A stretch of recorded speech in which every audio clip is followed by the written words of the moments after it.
Hello दोस्तों, तो कैसे आप सब? आई हो बहुत ही अच्छे होंगे। प्लीज़ इस वीडियो को लास्ट तक देखिए कि वीणा मानवी जी ने देवी जी के बारे में क्या बोला है, फिर हम लोग लास्ट में बात करते हैं। प्रॉब्लम यहाँ क्या है ये सोशल मीडिया के ज़माने में कि सबकी गलती है। प्रॉब्लम क्या है, हर चीज़ हम लोगों की सोशल मीडिया पे आ रही है।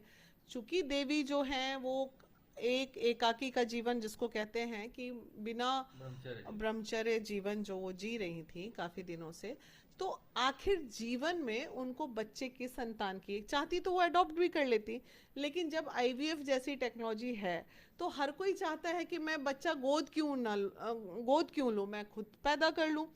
ये तो बहुत अच्छा निर्णय है। एक बात बताइए, आज का जो सिनेरियो है, जो दिन रात हम लोग गंदगी देख रहे हैं समाज की, पति पत्नी होते हुए हर 2 साल 4 साल 20 साल 25 साल यहाँ 30 साल बाद भी लोग तलाक ले रहे हैं आज के डेट में।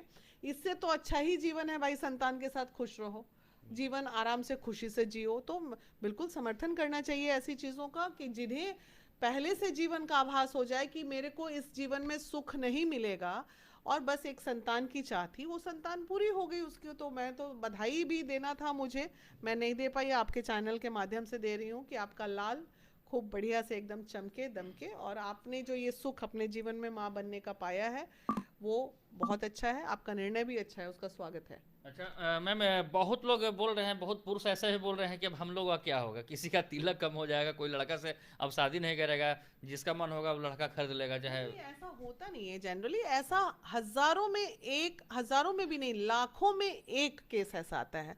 तो लाखों में एक केस के लिए बाकी के जो बच्चे हैं उनको निराश होने की ज़रूरत नहीं है। लेकिन हाँ, हर वो महिला जो प्रताड़ित हो रही है समाज में, हर वो महिला जो जिसे पति का सुख नहीं मिल रहा है, जिसे मर्द का सुख नहीं मिल रहा है, अब उसे ये लग रहा है कि जीवन में एक बच्चा होता तो मेरा बुढ़ापे का सहारा हो जाता, उसके लिए तो प्रेरणा की बात है ये। आप कर सकते हैं ऐसे, आप अपने बुढ़ापे का सहारा आप अपने कोख से पैदा कर सकते हैं। यहाँ तो जो पति है वो सहारा नहीं बन रहा है, तो ऐसे मर्द का भी तो धिक्कार है ऐसे मर्दों पे भी कि पत्नी हो का तुम रक्षा नहीं कर सकते हो, पत्नी की इज्जत नहीं बचा सकते हो। तो वैसे मर्द को जो ट्रोल कर रहे हैं, देखिए क्या है, समाज में 80% लोगों की सोच जो है आज के डेट में विपरीत हो गई। तो ट्रोलिंग भी वही लोग करते हैं जो समाज में नाकारे, निठल्ले, निकम्मे, जिसको दुनिया में कोई कार्य नहीं है, वो महिलाओं को बैठ के या तो वो कितना भी अच्छा भी काम देवी कर लेगी ना, तो वो कुछ लोग है ही, वो ट्रोल के लिए बने हुए ही हैं, इसलिए आप उसमें कुछ नहीं कर सकते। अच्छा मैम, एक सवाल है कि जो देवी हैं, भोजपुरी गायिका हैं, मतलब कि एक अकेलापन हो के और एक बच्चे को मतलब कि आईवीएफ के द्वारा एडॉप्ट करना, कहीं ना कहीं लगता है कि बहुत एक बड़ा मिसाल उन्होंने बिल्कुल, महिलाओं के लिए संदेश पूरे दिया। समाज में एक बड़ा संदेश आया है, और उन लोगों के लिए भी संदेश है जिनके संतान नहीं होते हैं। खैर आईवीएफ आ गया तो सबको ये पता है कि हम अपना संतान कर लेते हैं, कोई दिक्कत नहीं है। तो उन लोगों के लिए संतान सुख, जो लड़कियां शादी नहीं कर रही हैं, जिन्होंने अपने जीवन में निर्णय ले लिया है कि मैं शादी नहीं करूंगी, तो वो शादी नहीं करके भी अपने जीवन में मातृत्व का सुख प्राप्त कर सकती हैं, माँ बन सकती हैं। ये तो एक बड़ा संदेश आया समाज में। लेकिन एक सवाल ये है कि बिना पति के माँ बनना, इसको मतलब कि गैर कानूनी कहा गया है। किसने गैर कानून, किस बहुत कानून में लिखा है कि बिना पति के हम माँ नहीं बन सकते? बहुत लोग का जैसे कमेंट में आ रहा है, जवाब में आ रहा है, तो थोड़ा इसको आप क्लियर नहीं, कीजिए। बिल्कुल, ये कि मुझे नहीं लगता है कि ऐसा कोई कानून, मुझे जानकारी नहीं है, अगर होगा तो I don't know, I am not advocate. तो ऐसा कोई कानून नहीं है कि अगर हम, मेरे जीवन में मर्द नहीं है तो हम माँ भी नहीं बन सकते हैं। ये गैर कानूनी तो नहीं है। हम बच्चे अडॉप्ट कर सकते हैं, हम आईवीएफ से बच्चा पैदा कर सकते हैं।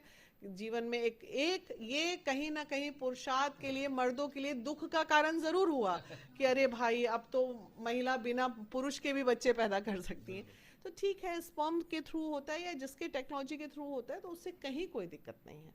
तो मैम, बहुत पुरुष उदास हैं कि साला हम लोग अब शादी उदी कोई करेगा कि नहीं करेगा पता नहीं। हम लोग अब बहुत सारी लड़कियां उसको देखकर कुछ कुछ प्रेरणा ले रही है। नहीं नहीं, प्रेरणा नहीं ले रही है। जिसके नसीब में जो लिखा रहता है, भाग्य विधाता ऊपर से लिख के लाता है कि आपके जीवन में इतना भोग है, इतना भोग नहीं है, ये सुख है, ये सुख नहीं है, उसको कोई नहीं टाल सकता है, उसको हम भी नहीं टाल सकते हैं।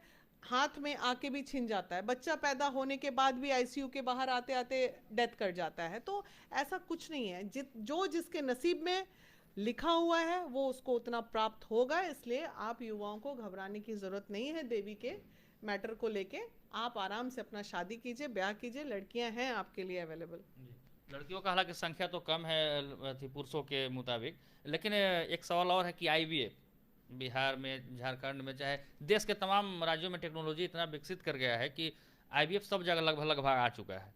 तो आईवीएफ सही है या गलत महिलाओं के लिए, चाहे बहुत सारे निसंतान लोगों के लिए? एक बात बताइए, बहुत सही है। आज इस आईवीएफ के कारण दुनिया की कोई औरत बांझन नहीं कहलाएगी। आप समझिए, जिस औरत को बच्चा नहीं होता है उसको समाज के कितने ताने झेलने पड़ते हैं। अरे बांझ है, बच्चा नहीं हो रहा है, बंजर भूमि है, बच्चा नहीं हो रहा है। कम से कम आईवीएफ एक ये निराशा भरी जीवन में आशा का काम तो किया ही है, इसमें तो कोई दो राय नहीं है। आपका कुल कहना है कि देवी जी ने जो कार्य किया है सराहनीय, अच्छा काम। उनका निजी जीवन है, वो कुछ भी करे अपने जीवन में, हमें क्या मतलब है उन चीजों से भाई। हम बच्चा पैदा करें ना करें, हम नाचे ना गाएं, हम गाएं, हमारा मन गाएंगे, हमारा निजी जीवन, हम जो चाहे वो करेंगे। आप कौन होते हैं उसमें बोलने वाले? आशा है कि आपने वीणा मानवी जी का बयान जो है ध्यानपूर्वक सुना होगा, तो आप लोगों को पता ही चल गया होगा कि वीणा मानवी जी क्या कह रही हैं कि आईवीएफ से बच्चा होना कोई गलत बात नहीं है। और रही बात देवी जी की, तो ये उनका जो है निजी मामला है, वो अपना डिसीजन खुद ले सकती हैं। तो आईवीएफ की बात से आप लोग कितने सहमत हैं, प्लीज़ आप लोग कमेंट करके ज़रूर बताइएगा। और ऐसे इंटरेस्टिंग वीडियोस के लिए आप लोग प्लीज़ हमारे चैनल को सब्सक्राइब कर लीजिए। फिर आप लोगों से मिलते हैं नेक्स्ट वीडियो में, तब तक के लिए बाय बाय।